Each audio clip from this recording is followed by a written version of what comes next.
manalo ka kahit dyan man lang sa kwarto mo. Linisin mo yung room mo, ayusin mo yung room mo, decorate mo. Yung dati mo pang pangarap na kulay ng kwarto mo, gawin mo na ngayon. Yung dati mo pang pangarap na ipinopost mo dyan, design, gawin mo na. Napakadali na mag-design ng room.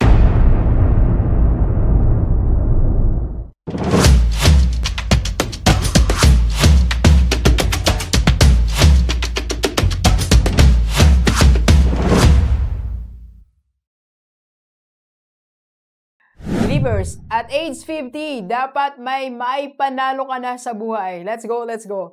Sa mga edad 50 na feeling natin or tingin natin, wala pa tayong naipapanalo sa buhay. Ganun pa din ang buhay natin, hindi nababago, wala tayong accomplishment. Dapat panahon na para may maipanalo ka. Simulan natin sa malilit na bagay para manalo tayo sa malalaking bagay. Okay? So, small things na pwede ka na ditong manalo. Para ma-boost na yung confidence level mo, para maging mas komportable ka sa sarili mo, para may pagmalaki mo yung sarili mo, para may mas magawa ka pang malalaking bagay. Alright? So, simulan natin. Unang-una, at age 50, you can save 5,000 a month. Yes, sa edad 50, kayang-kaya mo na yan. Okay? Kung hindi ka pa nakakaipon, mula noon, ilang beses ka nag-attempt, kahit 1,000, di mo naiipon, kayanin mo. Start winning small. 5,000 a month. Kaya mo yan. Okay? Challenge yourself. Pangalawa, you can reduce weight. Siguro 30 years old ka pa lang, 40 years old, binabalak mo nang mabawasan ng timbang. Pero inabutan na tayo ng 50. Hindi tayo nabawasan, bagkus nadagdagan pa ang timbang natin. Kaya natin yan. Alam mo, nasa low carb diet ako ngayon. Nag-start ako September 16, nandun sa aking listahan. Ang weight ko po ay 48, parang nearing to 50 na.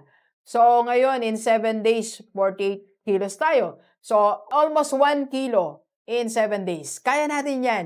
So, kasi alam mo bakit madali ngayon magpapayat? Ang dami na nakikita. Ang dami sa TikTok, ang dami sa Facebook ng ano ang dapat nating kainin at paano natin dapat gawin. Kaya mo yan. At age 50, mabawasan ang timbang natin kahit kalahating kilo lang, 0.5 kilos every month. Alright? Let's go. Let's go. Kaya mo yan.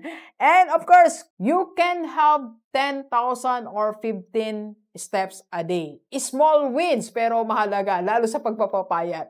Simulan mo sa 5,000 steps a day, 10,000 steps a day, hanggang sa umabot ka ng 15,000 to 20,000 steps a day.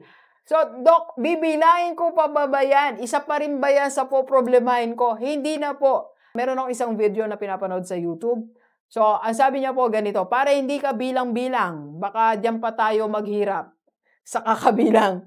For every 10 minutes, 1,000 po yun. Kaya pag naglalakad po ako sa morning, nakaka 30 to 40 minutes ako, that's already 4,000. Then in between, dito sa bahay namin, iniikot ko siya, nakaka 20, 30 minutes ako, that's 3,000. And sa hapon, or sa gabi, minsan pag busy ako, 9 o'clock, naglalakad ako dito sa subdivision namin, mga 40 minutes, that's 4,000. So kaya mong manalo. Small wins. Maglakad ka 8,000. That's only 80 minutes a day. Kaya-kaya mo yan. And of course, small wins. Pwede mo rin i-renovate o pagandahin yung kwarto mo. Manalo ka kahit dyan man lang sa kwarto mo. Linisin mo yung room mo, ayusin mo yung room mo, decorate mo.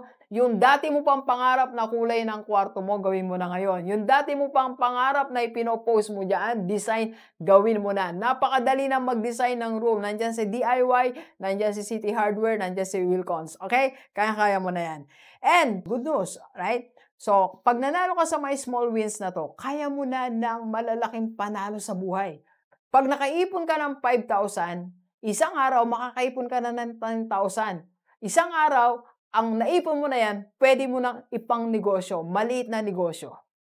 Marami ka pang pwedeng gawin pag nanalo ka sa maliliit na bagay. Kaya at age 50, dapat may panalo ka na sa buhay. Let's go, let's go. Kapit po tayo. Thank you for watching. We are inviting you to attend our free webinar on how to save and invest the right way para magkaroon ka na ng investment sa mutual fund and maka-start ka na ng Kaiser mo. Ang Kaiser 3-in-1 po yan. May healthcare, life protection, and investment. PM na sa personal FB ko. Let's go, let's go!